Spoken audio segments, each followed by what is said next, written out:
ಅಲ್ಲ, ಯಾವ್ದಕ್ಕೆ ದುಡ್ಡು ಕೇಳ್ತಾರೆ? ಇದು ಅಧಿವೇಶನಕ್ಕ ಅಥವಾ ಈ ಗಾಂಧಿ ಅಧಿವೇಶನಕ್ಕೆ ಸರ್ಕಾರ ನಿಗದಿ ಮಾಡಬೇಕಾಗಿದೆ, ರಿಕ್ವೆಸ್ಟ್ ಮಾಡಿದೀವಿ.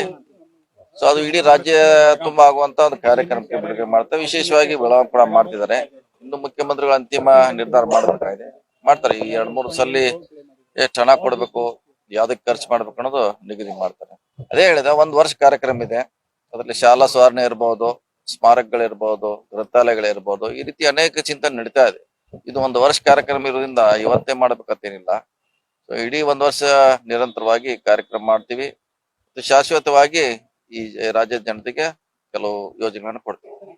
ಗಾಂಧೀಜಿಯವರ ಬಗ್ಗೆ ಬಿಜೆಪಿ ನಾಯಕರೇ ಪ್ರಯತ್ನ ಮಾಡ್ಲಾಗ್ತಿದ್ರು, ಸ್ವಾಮೀಜಿಯವರು ಆರೋಪ ಮಾಡ್ತಾರೆ. ನೋಡಿ, ಅದು ಇವತ್ತು ಮೀಟಿಂಗ್ ಕರೆದಾರೆ ಮತ್ತೆ DC ಅವರು, ಸ್ವಾಮೀಜಿ ಅವರು ಮತ್ತು ಪ್ರಮುಖರ. ಸೊ ಅವರು ಬಂದೆ ಅದಕ್ಕೆ ಪರಿಹಾರವನ್ನು ಕಂಡುಕೊಳ್ತಾರೆ. ಇವತ್ತು ಮಧ್ಯಾಹ್ನ 12ವರೆಗೆ ಸಭೆ ಇದೆ, ಅದರಲ್ಲಿ ಅದು ಪರಿಹಾರ ಮಾಡುವಂತ ಪ್ರಯತ್ನ ಮಾಡ್ತೀವಿ. ಈಗಾಗಲೇ ಮೇಡಮ್ ಅವ್ರು ಹೇಳಿದಾರೆ. ಅದಕ್ಕೆ ಅದನ್ನು ನೋಡೋಣ, ಅದು ವರದಿ ಬರ್ಲಿ, ಕೇಳ್ತೀವಿ. ನೀವು ಹೇಳಿದಂತ ಅದರಲ್ಲಿ ಎಷ್ಟು ಅಂಕಿಅಂಶ ಇದೆ, ಅದ್ರ ಮೇಲೆ ಅಧಿಕಾರಿಗಳಿದ್ದಾರೆ, ಅವ್ರ ಇಲಾಖೆ ಇದೆ, ಅವ್ರ ಸೂಚನೆ ಮಾಡ್ತೀವಿ. ಯಾಕಂದ್ರೆ ಅಂತಿಮವಾಗಿ ನಿರ್ಧಾರ ಅವ್ರು ಮಾಡ್ಬೇಕು.